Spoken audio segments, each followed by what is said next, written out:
Well, good morning. My name is Dr. Steve Clarke. I'm president of the Wyckoff Board of Health. Hello, how are you this morning? I'm Rudy Boonstra, mayor of Wyckoff. Steve? Well, we've been aware of a situation. We've had some rodents in the area, and I think some people in different areas of town are starting to see a few of them here and there. Mayor, it's probably a good chance it's probably from the weather climate conditions. We've been in drought. We had Hurricane Ida last year. Yes, we think it's weather driven, possibly from Hurricane Ida. And by the way, Dr. Clarke, I want to thank the Board of Health for the efforts here, helping us all, the county as well. But yeah, we think it's weather driven from either Hurricane Ida or from the drought we're having.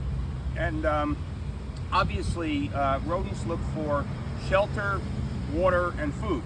So if any homeowners can eliminate those sources of attraction, that's always a good thing to do. There are rats in the area, we have chipmunks, we have all kinds of different animals, and so what's happening is we want to get people to do things at their homes that will really kind of secure the place and make it uncomfortable for the rats or mice or whatever just to be there. So certain things you can do. Securing your garbage can is one of the best things you can do. Make sure there's no bird food out or any kind of things like that the animals can feed on. Standing water also. Rats will eat everything. They'll actually eat dog droppings too. So anything you can do to make it not comfortable for them to come to your area. Now, we think what's happening is with the dry weather, they usually come out of the sewers, and what happens is nice and moist, it's juicy, they bring food down there. Well, now they're looking for food, they're looking for water. So I think some people had some concerns, Mayor, and we talked about this, about rabies. Rats do not carry rabies. There's very few cases known where rats had rabies issues. So that's something you don't have to worry about. Your pets, certainly, I think we should really be careful with your pets outside. Absolutely. Not that the rats will attack them or mice will attack them, but let's keep our pets away and just keep our pets safe. What other things can they do in this area, Mayor? How about things like sheds, wooden sheds, or wooden areas, wood piles? Anywhere, and gardening areas, and keep out a lookout for where they may be burrowing. That may be a place to target on your property where rats may be congregating. And any damp areas like under sheds, under trees, they love dampness.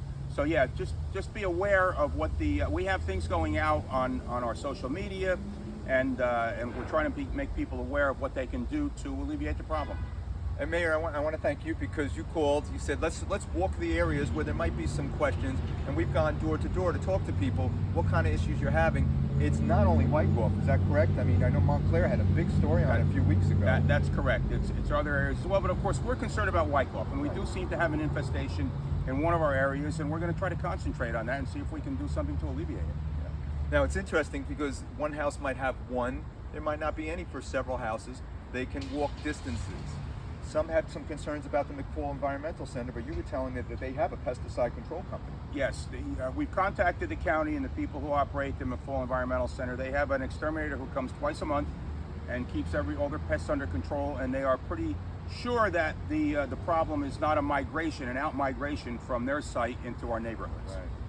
Simple ways that maybe they can take care of it at their own home. We said we clean it up the place. We want to get rid of the food sources, any place where they live, anything like that.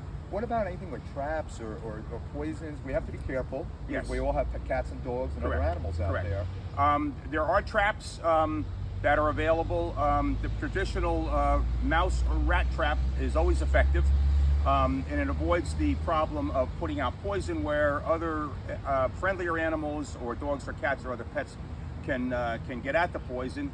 And there are also electric traps that are quite effective as well. And of course, if any of that is offensive, there's always a have-a-heart trap. Right. And this is, again, as we said before, it's not unique to Wyckoff, but it's our concern because it is our community, and the town is not overrun with it. This is not anything. But we've seen it. We want to address the issue before it becomes a bigger issue like that. But I think people are really doing a great job securing their houses, checking their wood piles, and making us aware of it. Yeah, that's a great thing. So, Mayor, thanks. We're going to go out walking again. We are. We're going to get some flyers Yes. in the neighborhood. We're going to give pamphlets and information. But it's definitely go on the social media, as you said. Yeah. Yeah, very good. We'll be out there. Thanks, we'll be Mayor. doing more. Thanks for helping out. Thank you, Steve. Thank you.